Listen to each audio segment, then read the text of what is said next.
Hello everyone, আজকে আমরা ম্যাপের মাধ্যমে ভারতের পারমাণবিক বিদ্যুৎ কেন্দ্রগুলি খুব সহজেই বুঝে নেব। দেখো, মনে রাখবে ভারতে মোট 7টি স্থানে প্রায় 25টি নিউক্লিয়ার রিয়েক্টর রয়েছে। ভারতের প্রথম পারমাণবিক বিদ্যুৎ কেন্দ্র মহারাষ্ট্রে গড়ে ওঠে। এটি 1969 সালে প্রতিষ্ঠিত হয় মার্কিন যুক্তরাষ্ট্রের সহায়তায়। এরপরে আসি আমরা রাজস্থানের রাওতবাটা। এটি কোটা শহরের সামনে অবস্থিত। কোটার শহরটি চম্বল নদীর তীরে অবস্থিত। এরপরে আমরা আসব গুজরাটের কাকড়াপাড়া পারমাণবিক বিদ্যুৎ কেন্দ্র। তারপর উত্তরপ্রদেশের নারোরা অ্যাটমিক পাওয়ার স্টেশন।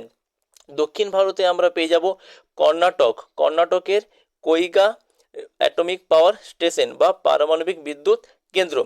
দক্ষিণ ভারতে তামিলনাড়ুতে 2টি অ্যাটমিক পাওয়ার স্টেশন রয়েছে।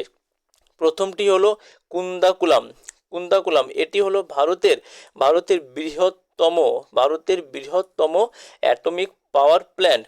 এরপরে আমাদের উত্তর দিকে পাবো, অর্থাৎ তামিলনাড়ু রাজ্যের উত্তর দিকে মাদ্রাস অ্যাটমিক পাওয়ার স্টেশন বা এর অপর নাম হচ্ছে কালপক্কম। এটি দেশীয় প্রযুক্তিতে তৈরি প্রথম অ্যাটমিক পাওয়ার প্ল্যান্ট। তো পারমাণবিক বিদ্যুৎ কেন্দ্র স্থাপনের জন্য কাজ চলছে। এগুলি হলো হরিয়ানায় অবস্থিত গোরক্ষপুর অ্যাটমিক পাওয়ার প্ল্যান্ট, মধ্যপ্রদেশে অবস্থিত চুটকা অ্যাটমিক পাওয়ার প্ল্যান্ট এবং রাজস্থানে অবস্থিত মাহি বাওয়াসারা অ্যাটমিক পাওয়ার প্ল্যান্ট। পশ্চিমবঙ্গের পূর্ব মেদিনীপুর জেলার হরিপুরে অ্যাটমিক পাওয়ার প্ল্যান্ট স্থাপনের ঘোষণা হয়েছিল, কিন্তু স্থানীয় জনগণের আন্দোলনের কারণে পরবর্তীকালে এটি বাতিল হয়ে যায়।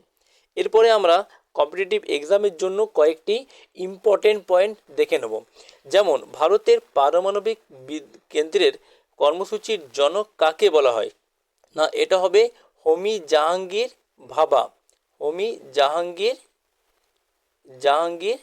ভাবা। এরপরে ভারতের প্রথম পারমাণবিক রিয়েক্টরের নাম কি? এটা হবে অপ্সরা। এটি 1956 খ্রিস্টাব্দে মহারাষ্ট্রের ট্রম্বেতে প্রতিষ্ঠিত হয়েছিল। নেক্সট, পারমাণবিক কেন্দ্রগুলির পরিচালিত হয় কিসের দ্বারা? না, কেন্দ্রীয় সংস্থা NPCIL দ্বারা, অর্থাৎ nuclear power corporation of India limited দ্বারা। এটি 1987 সালে প্রতিষ্ঠিত হয় এবং এর হেডকোয়ার্টার বা সদর দপ্তর হলো মুম্বাই।